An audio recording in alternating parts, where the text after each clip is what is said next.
आप केदारनाथ में देखिए 228 किलो सोने का घोटाला हो गया, आप पत्रकार लोग क्यों नहीं उठाते हो? हमसे ये गलती हो रही है। आपको लगता है वो हमारे दुश्मन नहीं है। ये हम सब लोग हिंदू धर्म के, सनातन धर्म के पालन करने वाले लोग हैं। हमारे यहाँ पुण्य पाप की भावना बताई गई है। सबसे बड़े पाप गौ घात आदि बताए गए हैं, लेकिन उससे भी बड़ा घात विश्वासघात बताया गया है।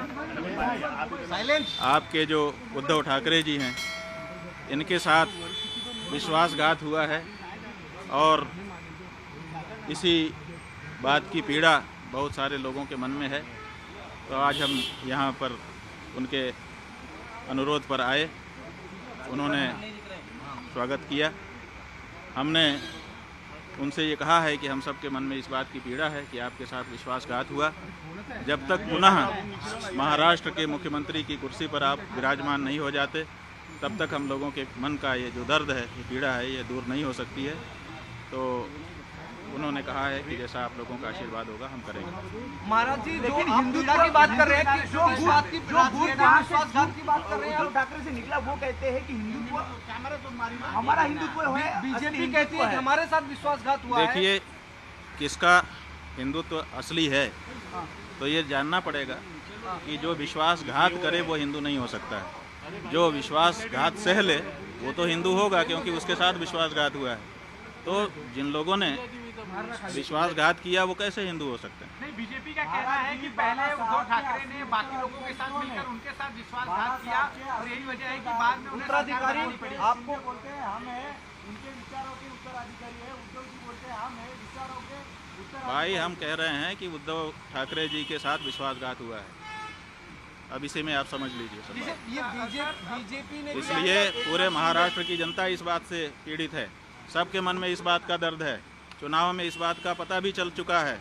अब तो ये बात प्रमाणित हो चुकी है कि महाराष्ट्र की जनता इस बात को मानती है कि उद्धव ठाकरे जी के साथ विश्वासघात हुआ है, और ये ठीक नहीं है। ये जनता का भी अनादर है। जनता जिसके लिए बहुमत देती है उसको उसके समय तक के लिए बनाए रखना चाहिए। बीच में सरकार को तोड़ देना और बीच में जनमत का अनादर करना, ये अच्छी चीज नहीं है। राज्य का भाजपा कहता है कि हिंदुत्व तो हम शंकराचार्य जो है से बयानबाजी को लेकर कैसे हमारा हिंदुत्व ही। भाई, शंकराचार्य की बात नहीं है। शंकराचार्य जी क्या कहेंगे? जो सच होगा तो वही तो कहेंगे। हमें राजनीति से लेना देना नहीं है, लेकिन विश्वासघात तो हमारे यहाँ पाप बताया गया है। ये तो धर्म का मामला है ना, पाप और पुण्य। और इस बारे में कौन बोलेगा? राजनेता बोलेगा। इस बात में तो धर्माचारी ही बोलेगा। महाराज जी, जो पूजा हुई, ये हमारे यहाँ परंपरा है कि जब गुरुजन पधारते हैं तो उनकी पादुकाओं की पूजा की जाती है, और उसी का विधि विधान के साथ पालन उद्धव ठाकरे जी ने सपरिवार किया। केदारनाथ दिल्ली में बन रहा है, प्रतीकात्मक केदारनाथ मंदिर बन रहा है दिल्ली में, उस पर क्या कहना है? देखिए, प्रतीकात्मक केदारनाथ नहीं बन सकता है। हमारे यहाँ शिव पुराण में 12 ज्योतिर्लिंग का व्याख्यान किया गया है। बताया गया है कि 12 ज्योतिर्लिंग होते हैं। 12 ज्योतिर्लिंगों के जहाँ नाम बताए गए हैं वहीं पर उनका पता भी बता दिया गया है। और ये कहा गया है, जैसे सौराष्ट्रे सोमनाथम, पहले कहा सौराष्ट्र माने पता, उसके बाद कहा सोमनाथ। उसी तरह से केदारम हिमवत पृष्ठे, जो केदार है वो हिमालय के पृष्ठभाग में है, माने हिमालय में केदार है। तो आप दिल्ली में कहाँ से ला के रख दोगे केदार को? जब पता साफ साफ बताया गया है कि ये यहाँ लोकेटेड है, तो आप उसका लोकेशन क्यों बदलना चाहते हैं? क्यों जनता को भ्रम में डालना चाहते हैं? आप भगवान के 1000 नाम है, किसी नाम से स्थापना करके पूजा करिए, लेकिन केदारनाथ धाम दिल्ली में बनेगा, ये अनधिकार चेष्टा है और ये नहीं होना चाहिए। क्या इसके पीछे राजनीतिक वजह है? भाई, बहुत सारी राजनीतिक वजहें हैं। हमारे सभी जो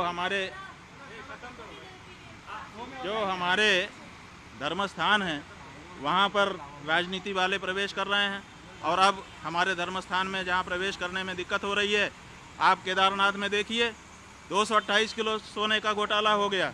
आप पत्रकार लोग क्यों नहीं उठाते हो? तो जब वहाँ पर घोटाला हो गया तो अब आप दिल्ली में केदारनाथ बना लोगे, वहाँ पर फिर दूसरा घोटाला करोगे। 228 किलो सोना केदारनाथ से गायब कर दिया गया। ये कहाँ का नियम है? क्यों नहीं उठाते हो प्रेस वाले इस बात को?